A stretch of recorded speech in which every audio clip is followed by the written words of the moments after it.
Comment vas-tu, Serge? Très bien, et toi? Magnifique. Alhamdulillah. Lundi 26 février 2018, Serge, nous sommes exactement à 363 jours du dimanche 24 février 2019. Jour de scrutin.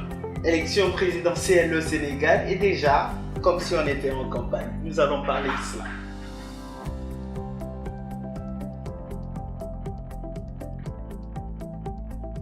Alors, je l'ai dit, Serge, Inch'Allah, le Sénégal ira élire. Les Sénégalais vont choisir leur prochain président dans exactement 363 jours, c'est-à-dire le 24 février 2019.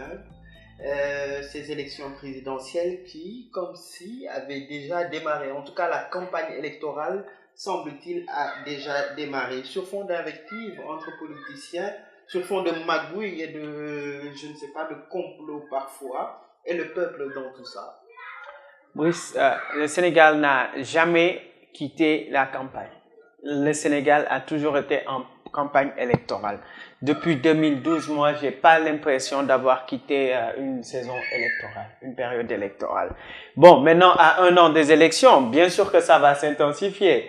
Nous avons vu une chose qui ne se passait plus depuis longtemps, qui a repris, c'est-à-dire les conseils de ministres décentralisés. Mais bien sûr, c'est une campagne électorale, qu'on le veuille ou non, qui est déguisée. Nous avons vu aujourd'hui que les politiciens ont repris encore du pouvoir sur les médias. Ils occupent à nouveau les plateaux télé et radio et même Internet. Aujourd'hui, les politiciens sont encore au devant de la scène des porte-à-porte, ce qui n'est pas mauvais. Parce que quand même, il faut élire un président, il faut reconduire celui qui est ici ou choisir un nouveau, ce qui quand même joue ou jouera beaucoup sur l'avenir de notre nation. Oui, sur l'avenir de notre nation. Le Sénégal est une grande démocratie et normalement, jusque-là, toutes les libertés, en tout cas la majorité des libertés sont respectées, surtout sur ce plan-là. Et on ne peut pas en vouloir à un politicien de battre campagne toute sa vie s'il le veut, toute sa vie, parce que c'est son travail. Malheureusement, nous avons au Sénégal des politiciens professionnels et donc concédons leur le droit quand même de battre campagne. De faire leur travail. Ouais, de faire leur travail tout au long de leur vie. Cependant, moi, j'aimerais dire à la population sénégalaise de rester éveillée. De rester éveillée. Il y a des gens que vous n'avez plus vus depuis 2012. Il y a des têtes que vous n'avez plus vues, dont vous n'avez plus eu de nouvelles depuis 2012. On est en 2018, comme par miracle, ils réapparaissent avec beaucoup d'argent. C'est vrai, on injecte beaucoup d'argent, avec beaucoup de promesses, etc. On ne peut pas influencer quelqu'un sur son vote. C'est un truc secret, c'est quelque chose de secret. Cependant, restez éveillés. Sachez bien reconnaître qui a été là pendant que c'était dur, qui est là non pas seulement pour sa tête, mais pour l'intérêt commun de la nation, pour votre intérêt, pour l'intérêt de tout le monde. Sachez reconnaître le vrai de l'ivraie, c'est ça. Oui, c'est vrai, tout ça est vrai, mais moi je suis intéressé par une partie de ces élections qui vont venir. C'est d'abord l'engagement des citoyens, mais surtout l'engagement des jeunes. Aujourd'hui se joue dans ce Sénégal l'avenir de notre nation, l'avenir de nos enfants. Notre avenir à nous peut-être a été, comment dirais-je, en tout cas c'est presque mort pour nous, mais celui de nos enfants, l'avenir des générations qui viendront après nous peuvent dépendre de ces élections prochaines. Et c'est pour ça qu'il ne faudrait pas que la jeunesse reste là juste pour regarder. Il ne faut pas que la jeunesse se désolidarise ou bien se dise que non, je ne suis pas intéressé par tout ce qui est politique. Parce qu'aujourd'hui se joue son avenir. L'autre chose, c'est qu'il y a un regain de violence verbale que l'on remarque. Et cela, il faudra lutter contre.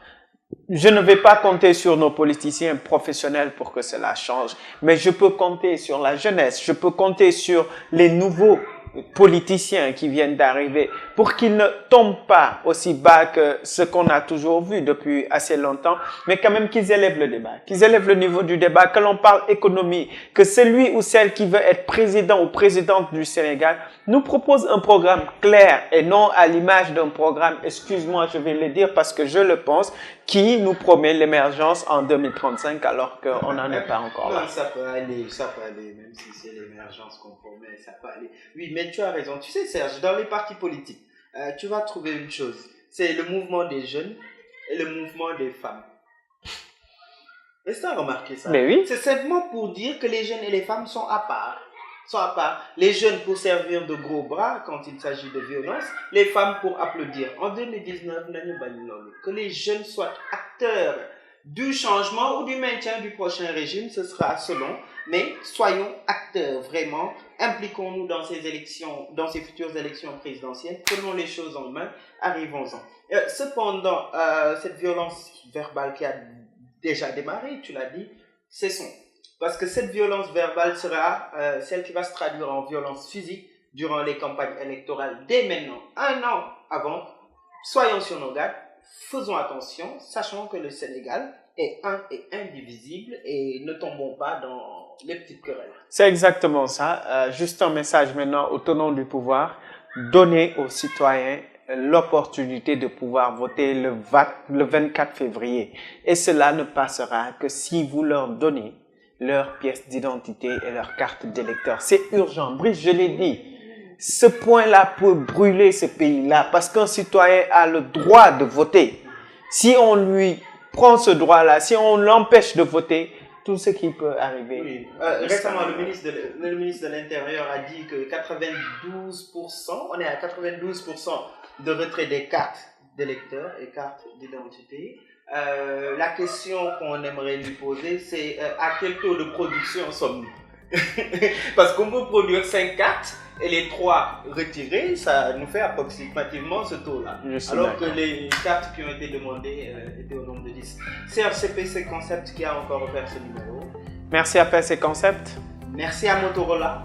Et merci à Creative Studio. Merci surtout à vous et à jeudi pour un autre numéro de cette chronique avec le même plaisir.